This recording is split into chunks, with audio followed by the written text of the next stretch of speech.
Welcome back to the Pulitzer Podcast, brought to you by the Grit Network. I am your host Paris. With me, one of my co-hosts, Dylan Lima. Third co-host is out. Will be out this week with a sickness, so we'll be a duo show. But man, we got a lot of talk about this week. Yeah, we got records being broken. We got NBA possibly expanding teams here by the end of the decade. We got Stephen A. Smith yelling at a whole team. A lot to talk about. So before we get into that, Dylan, how you doing this week, man? I'm doing pretty good. I think we chose the worst time to miss an episode because quite literally so much happened that like even like original topics that are supposed to happen last week just became irrelevant. So, Yeah. yeah, I'm definitely excited to get on it for sure. How you handling with the weather, man? I know the weather on the East Coast isn't the best. The Midwest weather hasn't been very well, so Yeah, right now it's a monsoon outside. I haven't seen the sun in a week. Like I was loving life last Monday. Beautiful sun, had the guns out with my short sleeve shirt, doing my thing. And then I started getting a little sick. I'm like, oh, that's not good. And then sure enough, I'm still not better. I'm still not 100%. I still have a little bit of stuffy nose. Sorry for the people that hear my nose. But, and then also at the same time, the sun just stopped appearing on the East Coast, or at least by me. So, like, hopefully one day I'll see it again. But until then, I'm just gonna deal with rain. we had a we had a week like that today. Oh God, today's been terrible. Yesterday was 60 degrees. We had a beautiful day yesterday. The night ended, I was under tornado watch. I was like, no, okay. I haven't seen a tornado my entire time. So I was like, okay, cool. I woke up to snow in my car. What is happening? And now it was 60 degrees yesterday. It's 20 degrees right now. I was like, are we serious? This is what we're doing. This is what we're It's like the weather pretended like it was gonna be spring a little early. We had that false hope, and it's like, no, it's still winter. Don't worry, you still got a couple more doing. weeks to wait. So, Oh, it's still March, not even April yet. So don't even don't even think about that yet. got But one yeah, more week of winter technically. I'm getting hit with it. I can see. Making sure it's still here. But yeah, let's get into this, man. Like I said, a lot of talk about the NBA, starting with these records I gotten broken. And I'll start with, of all people to be breaking records, Wilt, 100 points. Kobe Bryant has 81 points. We all talked about Devin Booker some years ago scoring 60 points. There's a lot of stars in the league that, you could see maybe randomly hitting it. Bam? Bam Adebayo, 83 points. Last person I expected, and it's not even that he's bad. Bam's a good player. He's a good player, but 83 points, that's not Bam. It's just not him. Yeah, it is objectively probably one of the funniest people to do it because like keep in mind, he's not the primary guy on the Heat. He's the big. He's the big Right. man. He's typically supposed to be more of like the inside guy. Like he knocked down 7 threes to pretty much start the Yeah. game. Like he was getting at every bucket he can. And then by the end of the game, the Wizards realized what was happening. It's like we got to stop this guy. Like, it wasn't like they were just letting him score. They had like three guys on him, fouling him every chance. And in hindsight, it was kind of dumb because it was like I think the funniest part is the fact that Bam shot 40 free throws, which is more than anyone else in any game ever, including the Wilt 100-point game. So people will be Yeah. detracting on that. But ultimately, it is a big sign of respect because he got these buckets anyway and every way you could.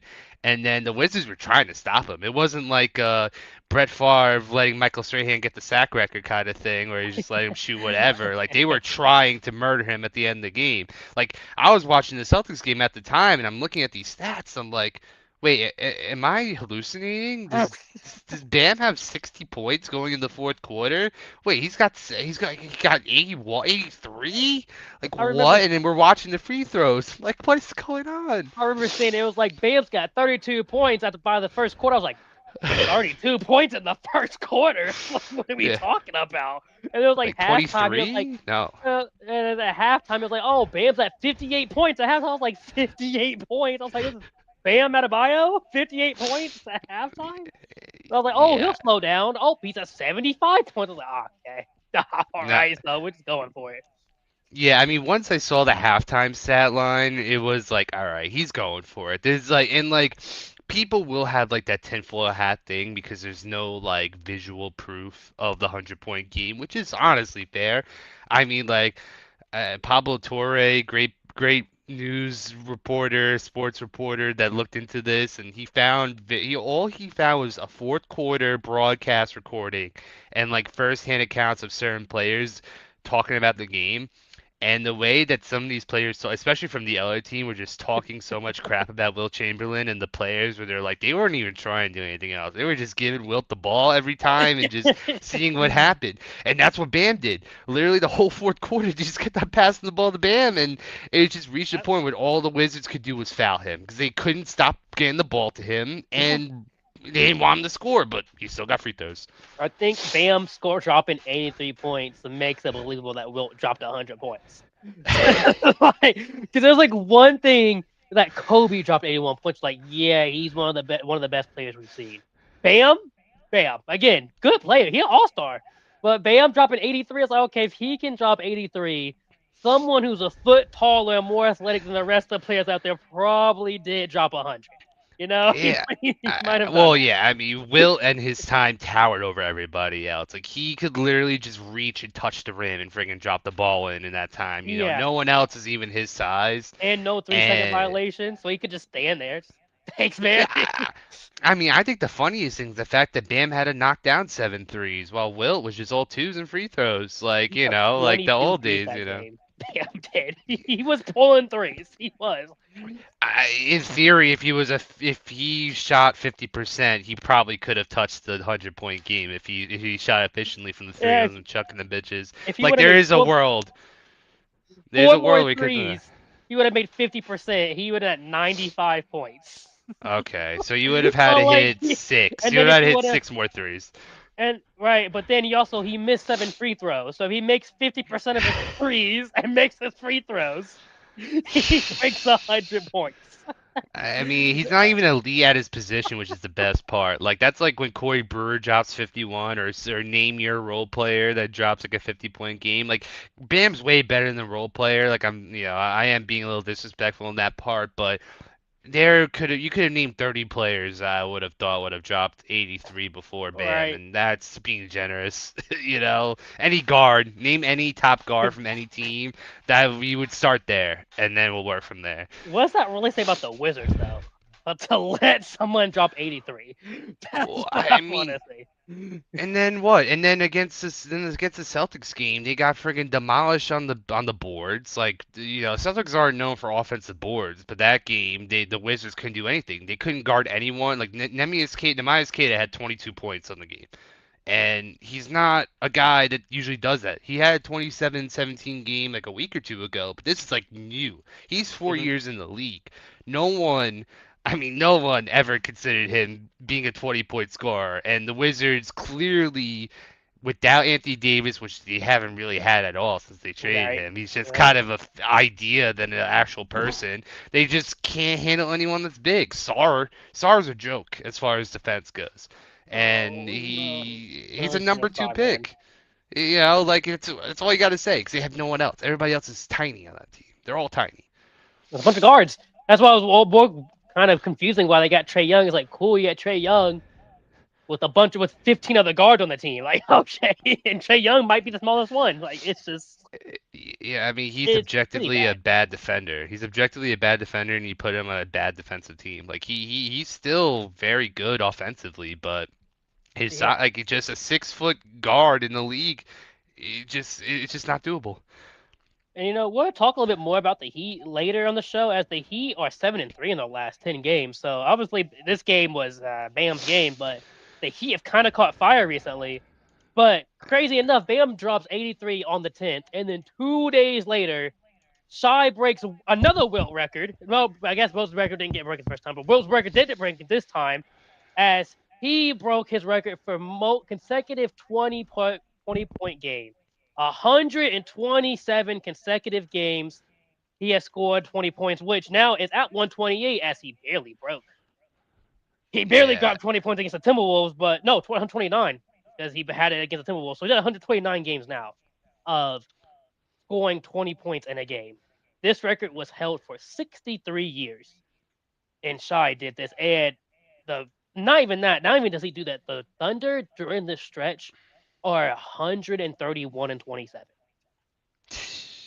Yeah, I mean, these are video game numbers. I mean, Shea's clearly the guy there. I mean, there's no if ands or buts. He just makes that team work in so many ways. And I mean, like, for any Wilt Chamberlain stat to be broken is already a feat within himself because it's just as simple as just the errors, the time that we're in where it's like everybody's athletic and people are doing this for a living and there's so many 7-footers out there. When back in Wilt's time, it was literally him and Bill Russell, and no one else Yeah, could. No, the only person that could stop Wilt Chamberlain was Bill Russell. No one else during that time. And Shea's a guard, mind you, doing this. Like he's not. I mean, like he is a lengthy guard. He's very like he's spectacular in all three levels. He does everything, and people do kind of call him a free throw merchant, which this is nothing new. Kobe yeah. was notorious for drawing fouls. James Harden was notorious for drawing D Wade, fouls. Like, he could do it all do the you time. like I know we're kind of just a prisoner of the moment, and we're gonna just clown the person that does it because it's not sexy. No one enjoys watching free throws over and over again. But Shea's also doing it at an efficient clip, and he's not. Also he's not getting as many free throws as you think. Like he is averaging 9 free throws per game right now. It's not even his career high in free throws. He had a year where he had 10 free throws per game. So like And for the in game this last theory it season. could be worse. Right. And And it's one really more just the stat. big games that he has, like the big free throws. Cause like looking at it, like 5 free throws, 8 free throws, 4 throws, 15 free throws, and 7 and 6 and 13. It's like he just has games where he does it a lot.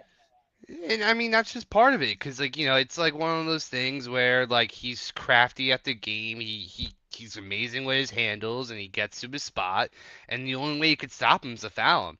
But one of these stats, according to ESPN, which I think really puts in perspective, like the longest 20-point streaks out of 21st century MVPs, right? So right now Shea's at 128. The next closest streak is Kevin Durant at 72. Jesus. So like funny enough, second place. So right, so technically third place now, right? So if Will Chamberlain had 126, he Mhm. also had a 92 straight game record as well of 20 straight. So technically, Will Chamberlain's second and third on the list, if Well, which just is because Will also just mind has boggling. all the scoring records. Any scoring record that exists, it's Wilt Chamberlain basically. I mean, he And was 2K before 2K existed, like he just is unfair. yeah. And so it's crazy to think that Bam comes close to it. And now Shy's out here breaking it, and Shy again has a doing as a guard who he still just I mean he distributes the ball very well. I mean he's averaging 7 assists a game. The game he broke it, he had 9 assists. The game before that, he had 15. The game last game, he had 10. So he's averaging these 20 points at least while distributing the ball still at a high clip. So he's just so efficient, and his Eh, mid range game is deadly. And that's what makes it so hard. That's what makes it so good for him to get fouls. Is that him in the mid range is deadly. He can get to the mid range, and if he's in the mid range, it's almost automatic to the point that you have to go all out to stop him, and he knows that. So then you get fouled, then you get fouled, and it's just like I mean, it's part of the game because it's like it's one of those things where there is an art to drawing fouls. People don't want to admit it, but the NBA has been better at stopping obvious flops. I mean, we yeah, could talk about Jalen Brown getting shoved out of bounds and freaking cursing out the refs a little bit later, where he did get shoved, but he did kind of flop doing it, so it was like, up in the you know, air. But like, the refs are getting better at like if someone's throwing their feet out from underneath on purpose to try to draw contact, they're not calling that. So like they're yeah, they're they're not as bad, but we are in an era where it is so hard to play defense, where so many times all an offense player has to do is just lower the shoulder on someone. You have the defensive guy moving, and then you try to throw up a shot, and they'll call a defensive foul. yeah, So it's like it's just a matter of the rules being called, and I think it's more of the NBA should make it more fair for defenders to defend people rather than kind of just letting the offensive players do whatever. So I don't put this on Shea at all. I think what he's doing is amazing. He's very well on his way to a second MVP if he plays out the rest of the season. yeah, If he reaches that 65 game threshold, he'll probably win MVP again 100%. because because like Cade and Jalen Brown, the only two other guys, and there's no other real like standouts that made it that far to the 65 point threshold per se. Like Shea still has a couple games to do it. Like he still hasn't like barring something catastrophic happening to him, he just has to be healthy and he'll get it. And he deserves it. I mean, he's still averaging over 30. He's averaging 31 points per game. Hmm. He's averaging a high in assists more than his typical. Like and then again on defense you have him averaging a steal, almost a block per game. Like there's Does it no all. like he's the quintessential guard. Like if you want to make a guard that can do everything, Shea is that guy. So I understand the dislike for him, but we gotta reel it back a bit. He's been very good. With Shea, I say it's gotten better with his foul baiting. Because when you take his foul baiting about a year or two ago, that's where it really got kind of out of hand because he was doing obnoxious things. This dude was sliding on his knees down the court, throwing up shots. What are we doing now? Because like you see stuff like that, it's like okay, there's one thing to flop, there's one thing to draw a foul. What the fuck was that? That's not a Yeah, basketball play. Like what are that's you not doing? basketball. No, no, no, He and that is doesn't fair.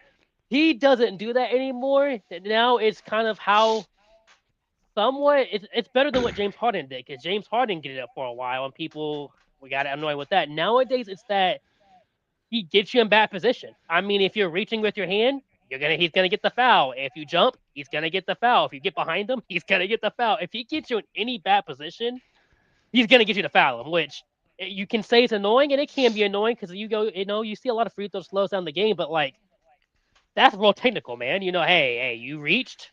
Yeah, I got you. Oh, you jumped. Got you. And It's again, it's hard to not jump when he's in mid range because if you don't jump, he's gonna make the shot. So like, It's the patience. It's the patience and playing your own pace. Like when I think of someone like a Luca, for example, another guy that just plays at his pace and makes you play at his level. Like again, if he fakes it and you fall for it, that's your fault. You shouldn't have fell for the yeah, fell for the fake. So it's like, and of course he's gonna try to get the free throws because I mean it's a high better percentage of making your free throws than trying to force a shot over a dude that's already jumping on you. So it's like again, it's all part of the game. It's just inevitable. It's gonna continue happening. I mean, the rules can change to make it different, but until then, I mean, hats off to Shea. and you mentioned Jalen Brown a little bit with the MVP because we were talking about him possibly being MVP.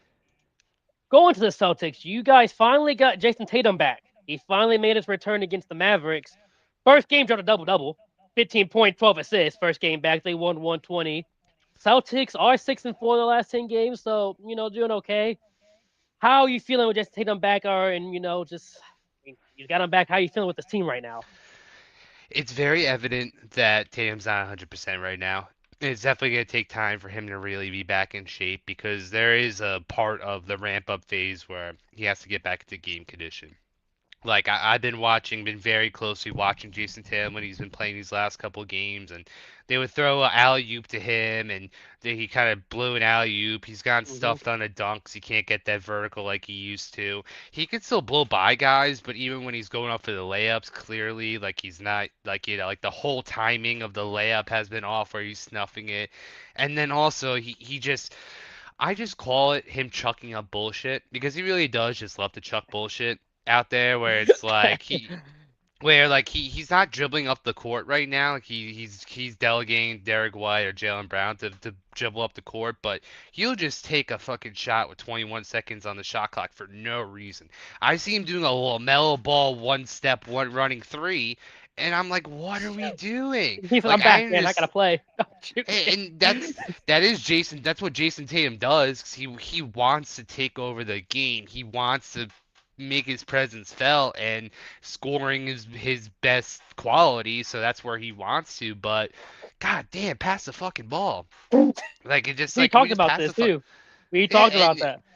and I'm on Blue Sky, so Dylllima 37, at Blue Sky, whatever the fuck. But like, and it's funny because I was talking to people just saying that he's chucking bullshit, and I'm getting pushbacks like, whoa, let's calm down. Jason Tatum just came back. Let's not be so harsh on him. It's like, bro, I have been seeing this shit for years. It's like one thing, like, Yeah. oh, this is just the jitters. He's just coming back. But last year during the Knicks playoffs run, he was just so many times the possession ended with him early in the shot clock because he saw some daylight when he wanted to take a shot.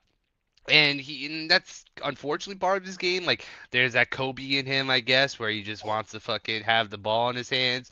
But it's like he has it in him to be able to facilitate and make the smart moves and let the ball get to him so he can score, like take his proper moments. But like all in all, he's been great. Like I can't really complain too much about it, you know. Like I'm gonna have my gripes, of course. I'm a Celtics fan, so I Yep. have those, and I'm trying to come from an unbiased perspective rather than being like, oh, we're back, NBA Finals is on track, rah, rah, rah. Which I mean, that is the case. I mean, I'm definitely not saying that, but like. Tatum needs to be at 100% before I'm totally convinced that this team's going to make the run. But they have been great with them. They've been great without him. A lot of the young guys have stepped up. It's been great to watch. That's basically what he's saying. You know, is that they're already Eastern Conference Finals as is. Tatum gets back and form. They're championship contenders. I mean, even without Tatum this year, it was a lot of talk after just seeing how the year was going. There was talk like, shoot, this team could end up winning it out of the East. So you get Tatum back. I mean, it can't hurt you. And Tatum, I mean, how to come back in game one, drop a double double. It's like, okay, all right, well, that makes you feel a little bit better about yourself. That like you can do that in game one. And I mean, Yeah. again, they're winning games. They only what they lost to the Spurs, and they lost to what the Spurs and the Thunder. Oh man, Uh, I mean, like that's the one thing that like if there's the biggest knock on the Celtics this year is that they don't play out in a competition. Like when they play bad teams, they stop the shit out of the bad teams. But when it comes to good teams, they do. I think they're around 500 as far as like teams above 500.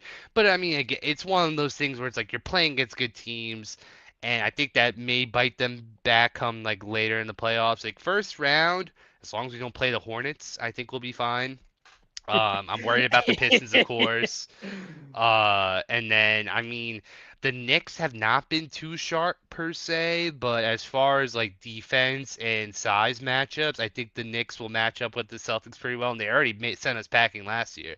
yeah. So I wouldn't put it past them to send us packing again this year if the opportunity happens. So really, there's like two or three teams that worry me per se, but if we can avoid the Knicks altogether, and it's like, all right, we have to face the Pistons in the third round. I do think I like my chances.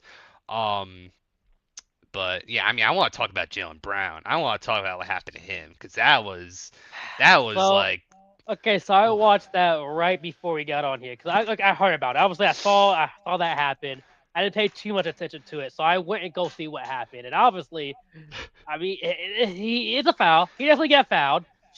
It's so hard. One, it's one of those refs. I feel like the refs gotta have a little bit more of a backbone to them to give them a double tech is kind of crazy. The first tech, like I can understand that Jalen Brown did go down the entire court to go talk to the dudes. So I was like, okay, buddy, relax. But like after the first tech, he didn't do anything more crazy than that. That was as crazy as part was him going down and talking to him. Yes, he's yelling you in the face. Okay, get over it. Double text kind of crazy, but then he got pissed. Oh, well, he was pissed. so it was funny because it's actually a different ref that gave him the second text. So Yeah. pretty much, so watching that game, because I was against the Spurs, Hmm. and I understand Jalen Brown's frustrations. This is not the first time he's voiced his frustrations. He voiced his frustrations back in January and he got fined for it because the refs do call it uneven and as a Celtics fan, of course, can be biased, but there's been plenty of times when the whistle doesn't go our way. So knowing, I mean, Jason Tatum has been one of those dudes who's been very vocal too. So it's, and then Jalen Brown, of course, There was one time earlier on the game where he got mugged bad, hit the floor, no call on a layup, and there's a couple other times where dudes were just getting hit around and there was just nothing. So when that foul happened, the referee was literally right there when it happened. His name is Tyler Ford. He's Let's actually just get the name of known. the ref and everything. Oh, it's great. Well, it's funny because a lot of NBA players have been on record saying that Tyler Ford kind of sucks. So like this is not like he's kind of known to be a petty guy and stuff like Okay. that.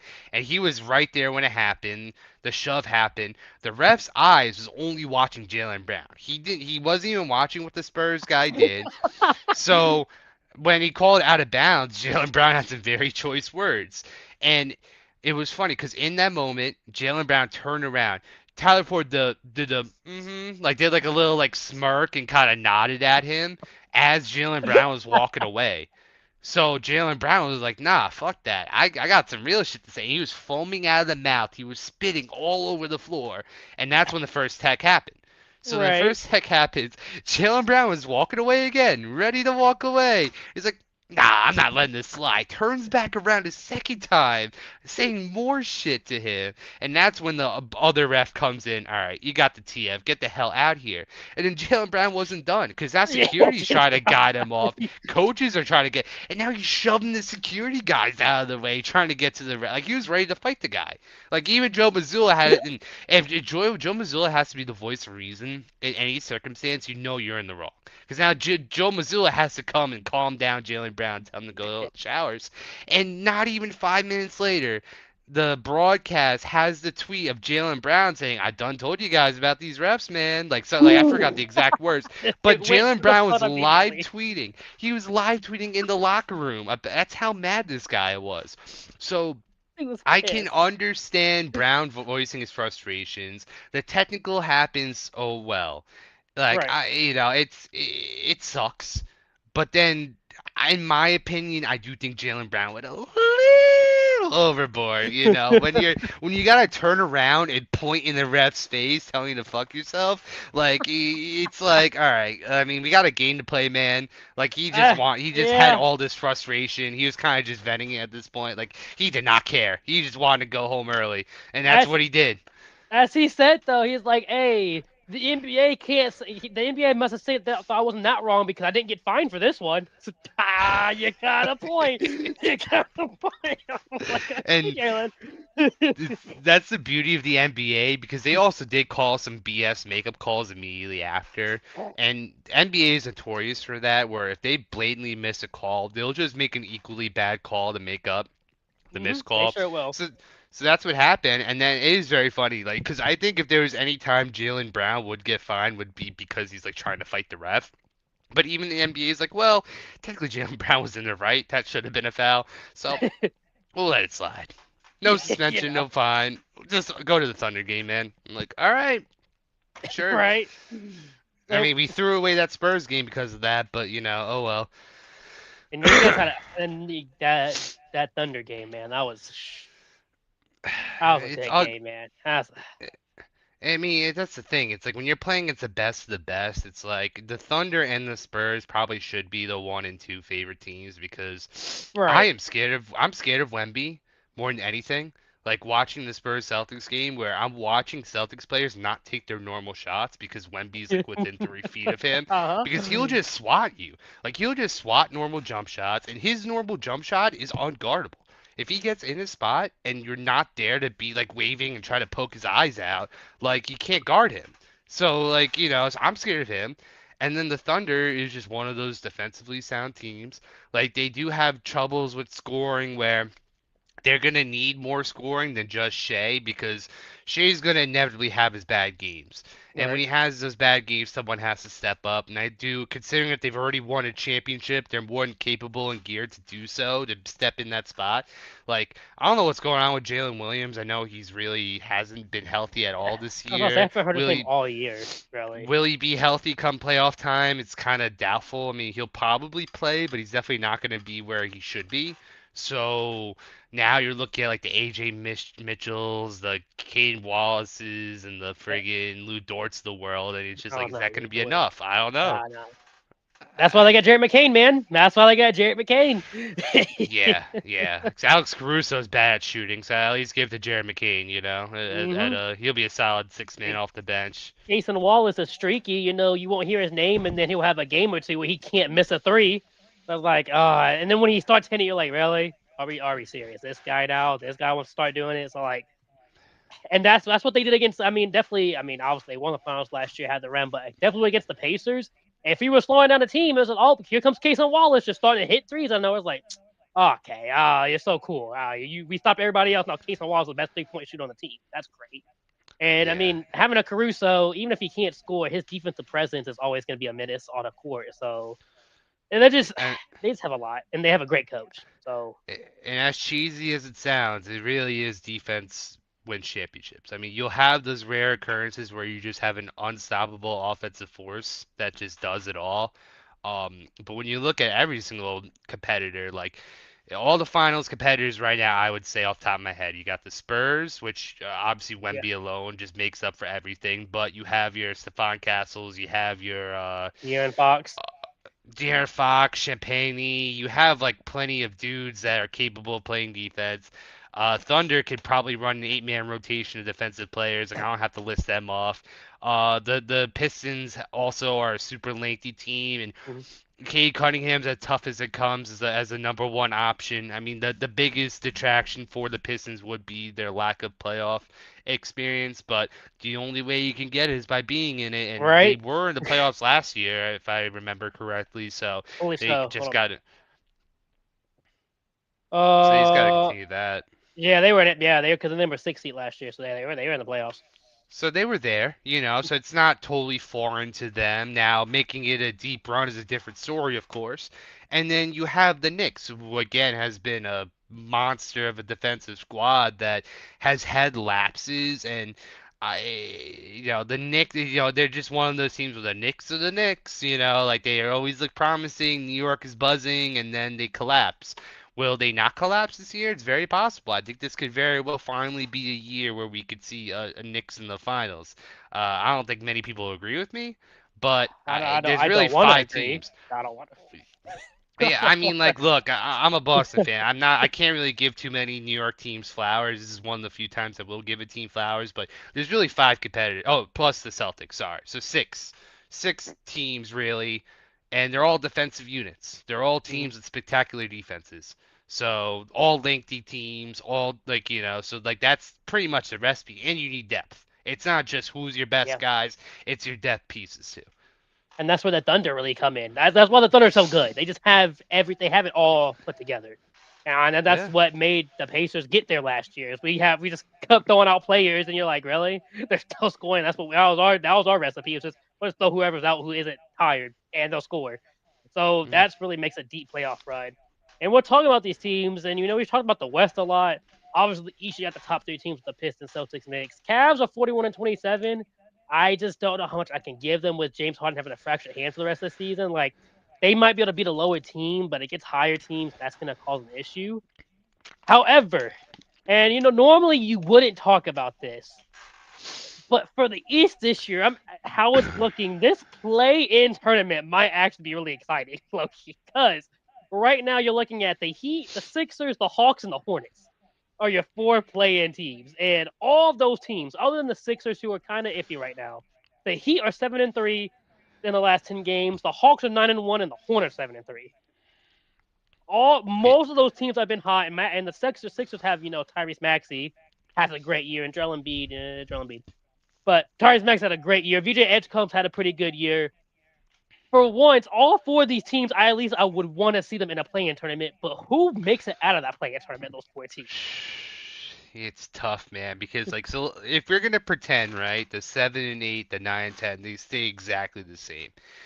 Um, it's funny as much as I gas up the Hornets, I do think the Hawks are the better team, like in that specific matchup, 'cause that is essentially a winner go home team, and the way that the Hawks have grown this year, because going into the year, this was the narrow like the whole thing was, all right, this is Trey Young's team. We've built the perfect team around Trey Young, or at least as good as we can get as far as like defensive units.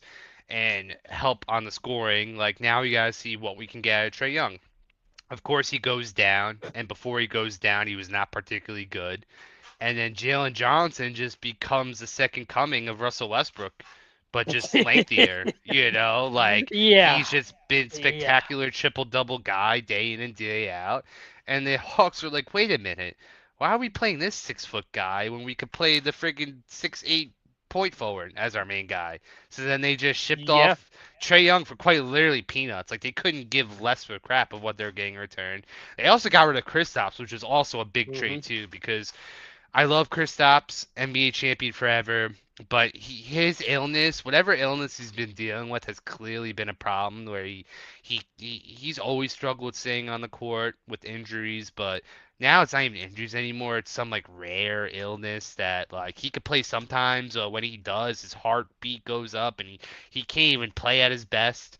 Has he So even now played you for the got Warriors yet a this little year? bit, couple games, not a lot. Because again, it's just like every other game he's out with this illness. Now you got Kaminga, you got I forgot the other guy they got in that Warriors trade too, Buddy Hield, Hmm. who's a solid catch and shooter. Yep. And Yep. then I mean, Onyeka Okongwu is a spectacular big. I don't know how the Hornets are gonna take care of the big situation because they are a team of guards as well. So I do think in that the Hawks will win that game. And then the 7 and 8 teams, I think I gotta lean towards the Heat because of just the sheer like.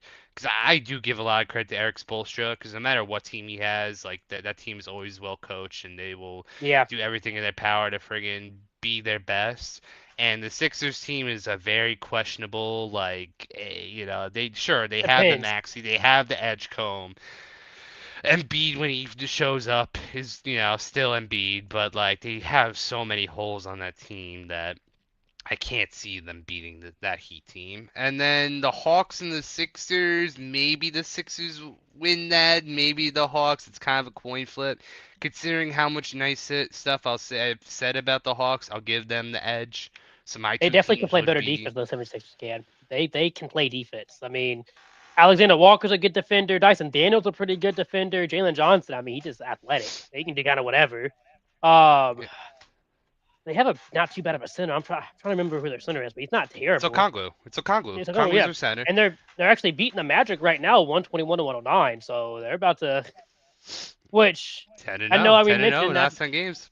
Yeah, we mentioned, I mentioned them, there's a 7-8-9, but the Magic lose, they only 2 games above the Heat, and the Raptors only a half game above the Heat. So like that is a 7-8-9 right, 7-8-9-10 right now, but the Heat and the Sixers, potentially the Hawks, those all three of those teams could move up because the Yeah. Raptors really are finally hitting the point where they start to really come back down to earth. They are not.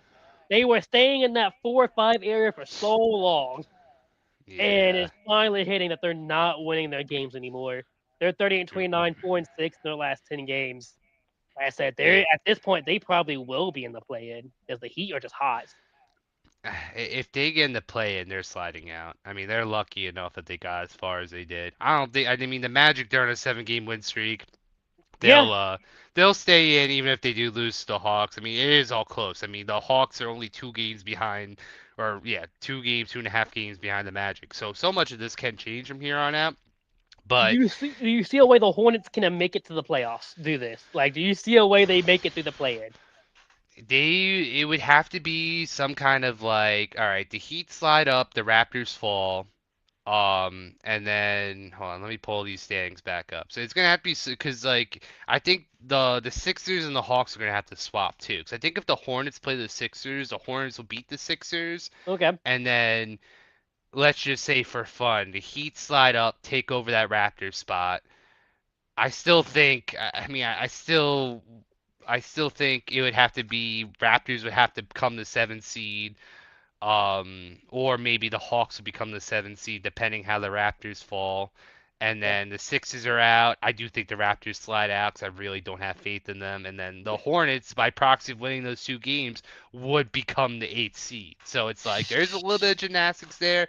I think it does rely heavily on where the Raptors fall, but Okay. I do think there is a world where if the Hawks slide up, if the Raptors fall, if the Heat slide up, and the Sixers kind of fall on that kind of weird middle ground where they just gotta be winning in, they could maybe slide out too, possibly, I got you. depending. Which, because again, they're very reliant on Maxey and Edgecombe. Will that be what Yeah. carries them through? It's gonna be hard to say.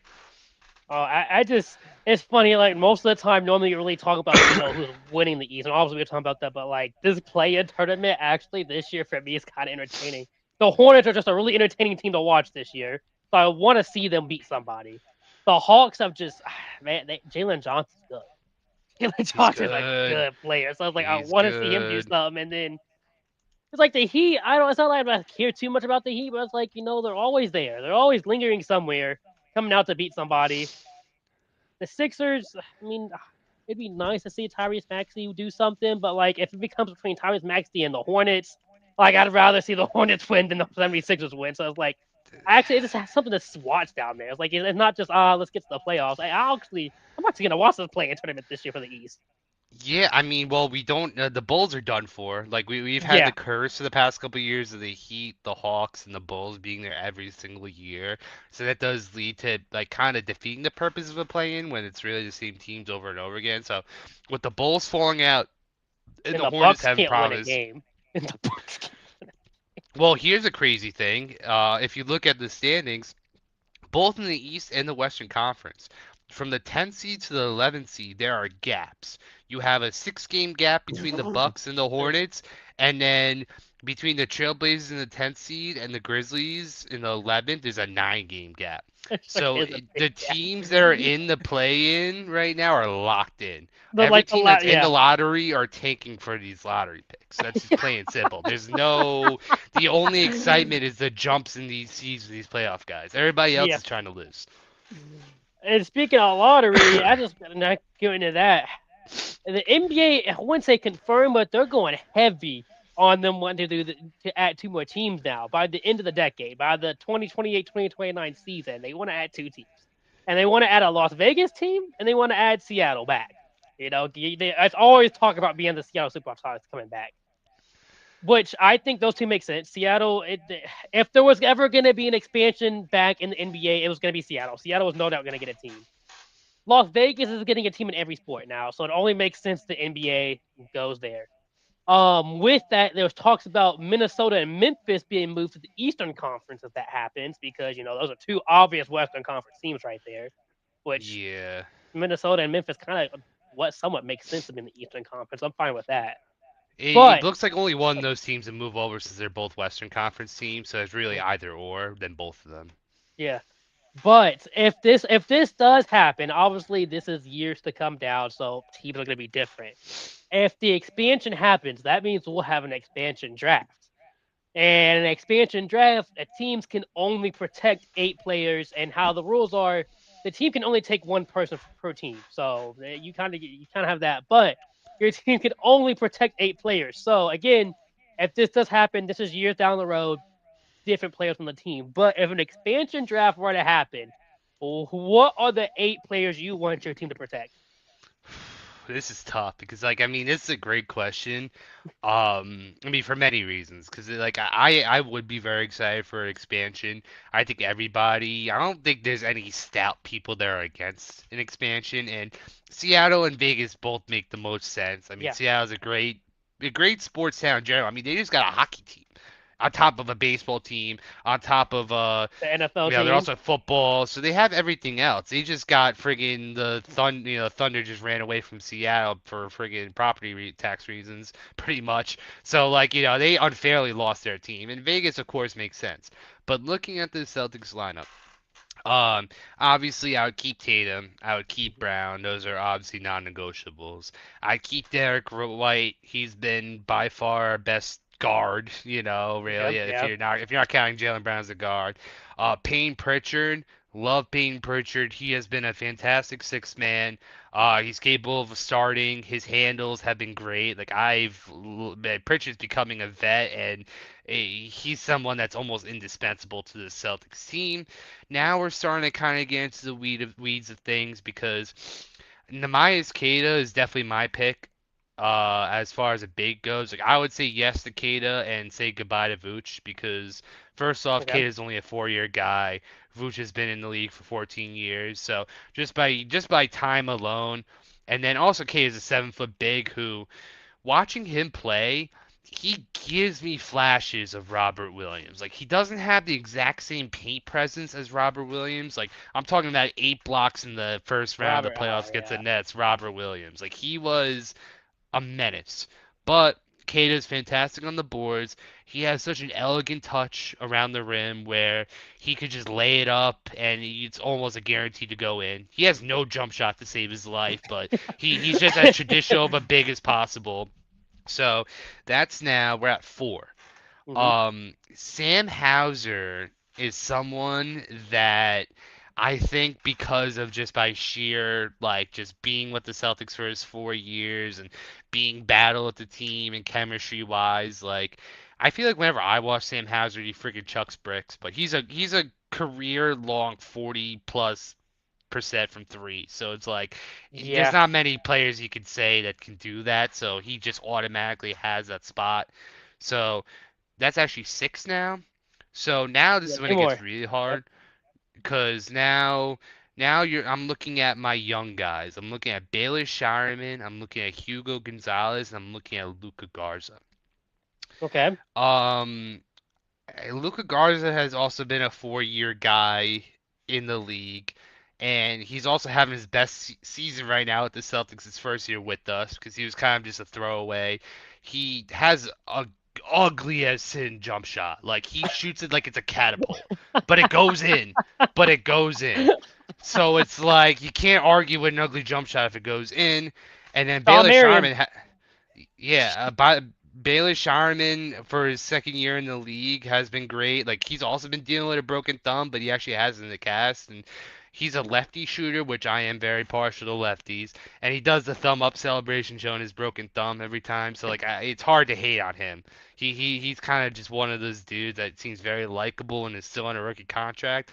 But then Hugo Gonzalez is also one of our rookies, fresh out of Spain, played with Real Madrid.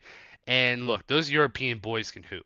Like, Yeah. especially when you're playing at 16 years old against grown men in a professional league, like you're automatically more seasoned than any college player that will step on a court in their rookie year, no doubt. Yeah. So I think when it comes down to these 3 guys, I What probably about Jordan would take. Walsh? He doesn't play enough. He's still the odd man out. Like it's as sad as it is.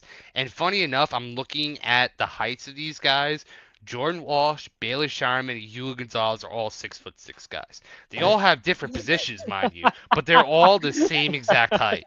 So I think Jordan Walsh is sadly kind of just a cut, and maybe he'll maybe come back as a re-sign. And I think I'd have to go with Sharman and Hugo, honestly, as Okay. my last two. What about the Pacers? 'Cause I'm definitely Well, curious what you think about the Pacers. man, look at the Pacers roster says nothing but young players. The entire team is basically a bunch of our age people. The entire roster is our age, basically. So, like, you have the obvious. So, yeah, Halliburton. You got to keep Halliburton.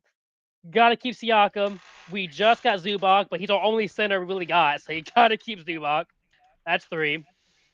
Then and basically after those 3, you start getting to just Nimhard. You got to keep Nimhard. I do love Andrew Nimhard. He's not good. Definitely after this year, he's proven himself to be good. I mean, the Pacers we're going straight for that #1 pick, but Nimhard's done his thing. After those 4, it gets kind of who do I see has talent because I kind of went back and forth with a lot of these players, like Aaron Neesmith.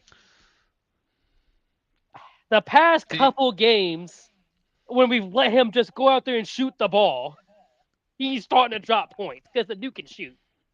But hmm a lot of times we just don't give him the ball, and he's out there with 6 points. Okay, but like and then again, it's like, okay, but he was that finals roster. If it wasn't for him, we wouldn't have that game. We beat the Knicks because he single-handedly brought us back against the Knicks until Tyrese Halliburton hit the shot. So like he can shoot, he can defend. I'll keep. This is why I miss Matherin. I would 100% kept Matherin over Neesmith, but you know, Yeah. I'll keep Neesmith. That gives me 5. I think yeah. So Halliburton, Zubac, Nimhart, Neesmith. That's 4. Did you not say Pascal Siakam? I feel like you Yeah, gotta Siakam, keep him. 100% Yeah. Siakam. So yeah, let me Halliburton, Siakam, Zubac, Nimhard, Neesmith. That's already 5. Jarris Walker. I'll keep Jarris Walker. I do see a lot of potential in Jarris Walker. He's very athletic. We develop people pretty slow, but he's very athletic. I really compare him to kind of like a Miles Bridges type of player. He's just an athletic type of guy. He can dunk, he can shoot, but like, where do you put him? Wherever he fits, really. That'd be 6. And then with the last 2, it's really a toss up. Like, there's Obi Toppin. I do like Obi Toppin, and Obi Toppin's basically a more developed version of Jarris Walker. Really? So like, you could really say take Obi Toppin over Jarris Walker, but Jarris Walker is just younger. Hmm. You got TJ McConnell. TJ McConnell's kind of the Those guy. would be the two guys I feel like, in my opinion, should be on that list of 8. But I'm You got curious what you think of some of these other young guys. it comes down to really after if I'm keeping Jarris Walker, it comes down to Obi Toppin, TJ McConnell, and Johnny Furphy. Those are my 3. I really do like Okay. Johnny Furphy. I was gonna say J Hub, but like he again at the end he's a backup center. We can move with centers. That's fine. Mm. Between Toppin, TJ McConnell, and Furphy, I'm already at what 6 with Halliburton, Neesmith, Nimhard, Siakam, Zubac, Walker at 6. So one of them's got to go. I think unfortunately I let McConnell go because I let McConnell go. He probably gets more playing time with one of the other teams. And I get it. He Yeah. is also older. He's 33. So, like, does he really need more playing time? Like, he's probably fine in his role that he has now. But it's just somebody's got to go. And the only reason I debated keeping McConnell over Furphy is because if we keep McConnell, nobody's taking Johnny Furphy. I don't think I have to worry about either team taking Johnny Furphy. I think if we got rid of him, who nobody would care. But then there's Yeah. always that potential that somebody does take, and I'm like, he does have potential. So, in a sense, if I saw the Pacers keep McConnell, I wouldn't be upset about it. He's got the veteran presence. I mean, you really got to see what he did last year. The dude is straight energy, a ball of energy. At the oldest person on the team, he a ball energy on the team. So like Yeah. all And energy. So it's I think it's fair. I think getting rid of TJ McConnell's fair because first off, he's your shortest dude on the team. I know yeah, during a playoff run, especially, he showed that veteran presence. He was very gritty and very tough-nosed play.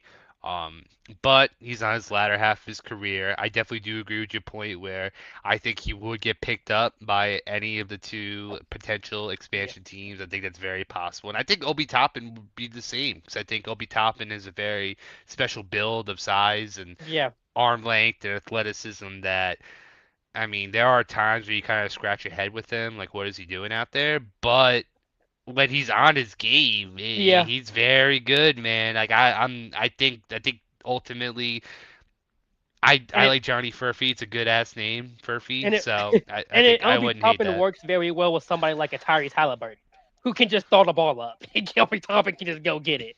And I'm like, the only reason I could reckon might think about getting rid of him is one of having Jarris Walker. Them two are pretty similar. Obi Toppin's a little bit bigger, is a taller. Jarris Walker's bigger. They're both just athletic forwards, basically.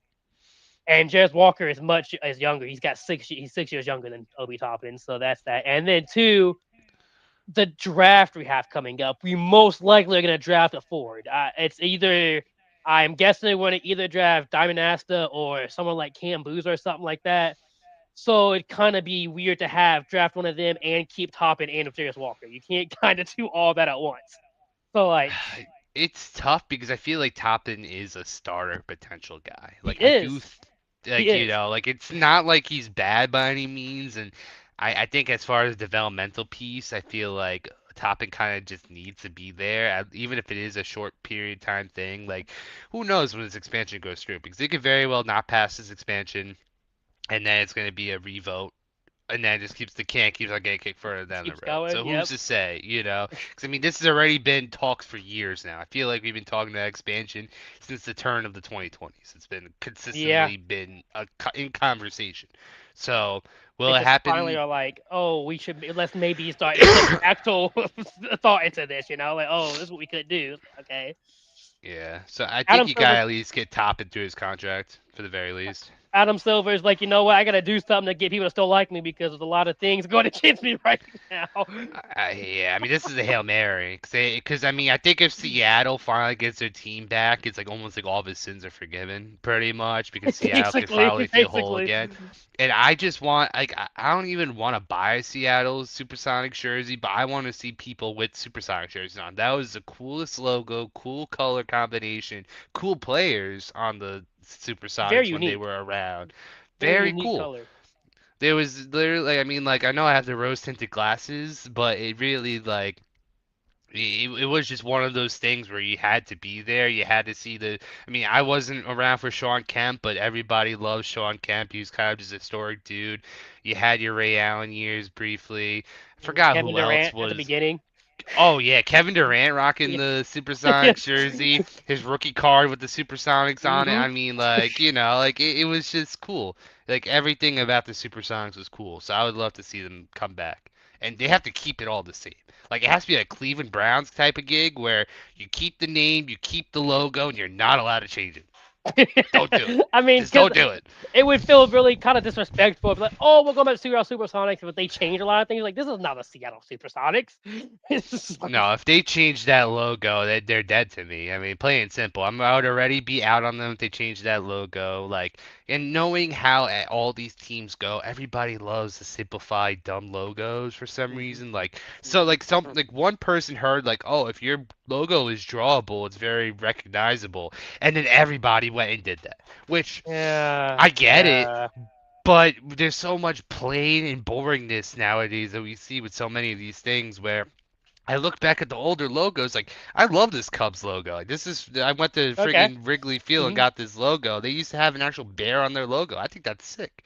The You old know, like, Raptors jerseys and the old Raptors with the purple, that was really nice. Like, I miss oh that. yeah, the Raptor dribbling the ball. The Grizzlies had their own bear dribbling a hmm basketball. I mean, if the Celtics ever changed their logo, I'm sure there would be riots in Boston because it's just one of those classic logos that you just Right. can't change. Same with the Lakers. They have an iconic logo that you can't change. And like we're missing on so many old great logos in all sports. It's not just Yeah, basketball in all it's all sports. sports. They're all doing the same type of style. It's really annoying. And right It's before we boring. go into the last topic, I just want to mention he said for the expansion, they can take all the Bulls. I think the Bulls. Funny enough, I think the Bulls got rid of all the good. Only player they might want to take is Josh Giddey. That might be the only Oh, player. yeah. Because everything other than that, the Bulls then got rid of every single player. Anthony Simmons. Simmons has looked good. He's Keep looked good. Simons. Keep And Simons. then You can't even say Kobe White. Kobe White's gone too. Like they literally gutted everyone. Kobe White's gone. Sumu's gone. Um, God, the center that you guys got, he's gone. Like everybody is gone. Vooch would have been a keeper on this Bulls team if they had an expansion, but he's gone. Like, yeah, it's Buzelis, bad. It's I got real. Buzelis. If he Yeah, develops, all right, Bazelis. Yeah, he's a keeper, I guess. I On guess. most teams, he wouldn't be a keeper, but on this team, he would. You And know. the last thing you mentioned, talk about the Seattle Sounders, Gary Payton. Oh, Yeah, Gary Gary Payton. Payton, the glove, of course, another great. Going to our last topic, it's just kind of a funny topic. I feel like it's always a funny topic if you're talking about Stephen A. Smith. I feel like Stephen A. Smith is just a funny topic to talk about now. He wants to be a politician nowadays. Like I don't even know what he's doing, but now he's over here beefing with the Pelicans, the entire Pelicans organization, not just the Pelicans. First it was Zion, but now it's the entire Pelicans organization. And I feel like, for one, he's always had something against Zion. Like I feel like this dude never has once liked Zion. From the moment he was in college, destroying his shoe and not being able to stay in his shoe, and nowadays where he's just a bigger person, he's always had something against Zion. Eh, And he go ahead. no. Finish your statement. And Sorry. also like nowadays he went out again just talking about Zion being overweight and needing to lose weight. And the Pelicans, basically clap back defending Zion. It's like, oh, you want to talk about this dude? You can't even play basketball. Basically what they said. And then Stephen A. Smith, oh, this is where he loses me, bro. Goes, oh, I'm better. I'm bigger than basketball. Oh, your team hasn't done anything in 14 years. Which like that one, that's kind of true. I give him that one. Like the Pelicans have been kind of irrelevant, but like when you start bringing the whole, oh, but I'm bigger than basketball. Like, okay, Steve. Like, all right, and why I get it, I can understand him going after Zion. Zion has definitely gained weight. That I mean, people's been fun of that since for the past 2 3 years. Mhm. But he's averaging 21 points and 6 rebounds still. Like, I'm not gonna say he's a superstar player that we all want him to be, but I mean, 21 points and 6 rebounds is a good starting player still. Like, Well, I mean, what's funny, right? Because the original thing was Zion talking about his lowest point was when he broke his foot and hmm seeing everybody making fun of his weight and all the food criticisms, and he's talking about his mental health, like he's like actually like talking about how much this affected him, and then Steve Naismith's like, yeah, you still gotta lose weight, fatty, pretty much.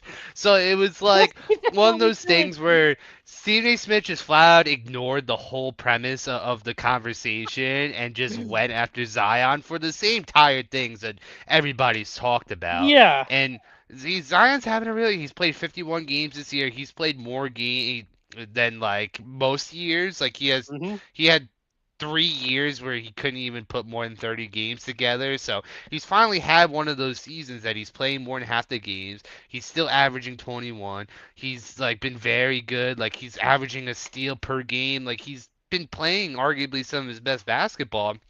And Stephen A. Smith can't help but to be a negative asshole.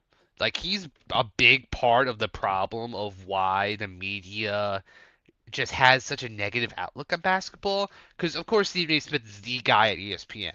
And Yeah. when he's flaunting about how important he is, how much money he's got, how popular he is, like he just sounds like an insecure dude. Like when it first started off as like, "Oh yeah, you're irrelevant. You're coming after me. You guys are irrelevant." And I did like the, "Oh, you guys have changed your name. So you guys have two names but only one series win." In like your existence. Like I thought that was a good burn because he's Right. bringing factual statements about how irrelevant the squad is, which fair.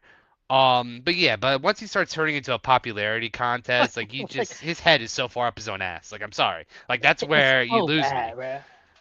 And it's just one of those things where Stephen A. Smith is just being an insecure dude that just saw a social again some random unpaid intern on social media bringing up some funny clips about Stephen A. Smith. 'Cause there's also him punching the bag weird and airballing jump shots and talking about his college days. So like yeah, it was The poking fun at him, and most people. NBA team social media has been on a different level this year. I'll give them that, man. They've been on their game this year.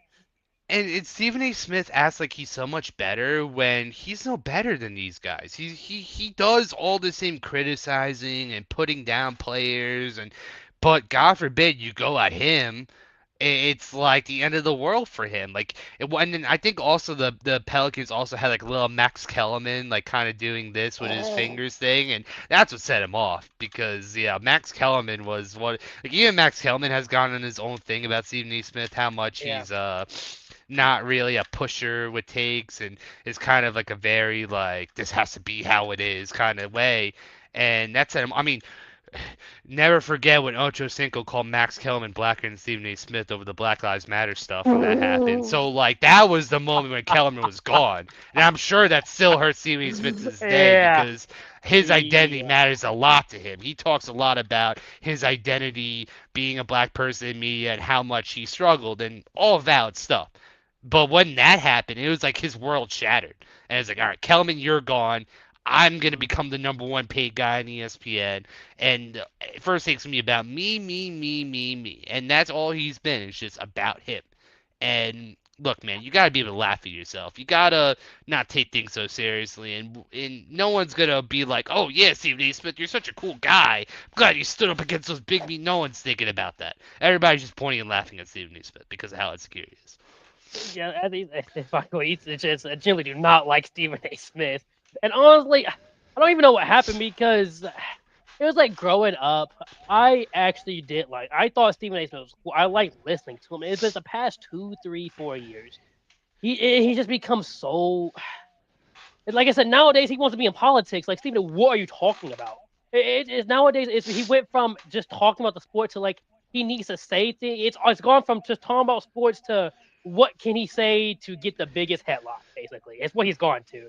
And Mm. that path has really just it's been really negative. Like something like this, you can criticize a person's performance on the court all you want. That's perfectly fine. If somebody's doing bad, you can criticize them as much as you want. But for someone to come out and talk about how much he struggled and then to basically make fun of him for struggling, it's like, okay, so what are we doing? So that's not cool. That's not cool at all. And to do it as a response is like, so you don't care. You just don't care. You do not care for how he feels at all. You only care about basketball.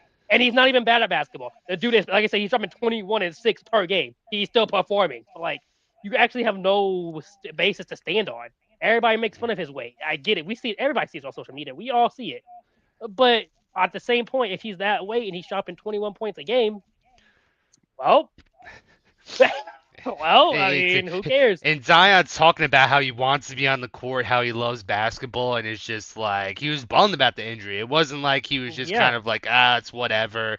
Like, like Ben Simmons, like he was someone that genuinely did not care about basketball. He was doing it for the paycheck, and you saw it how he was and how he acts. But the way that Zion talks about basketball and the way that he portrayed himself, he seemed like he was someone that really cared.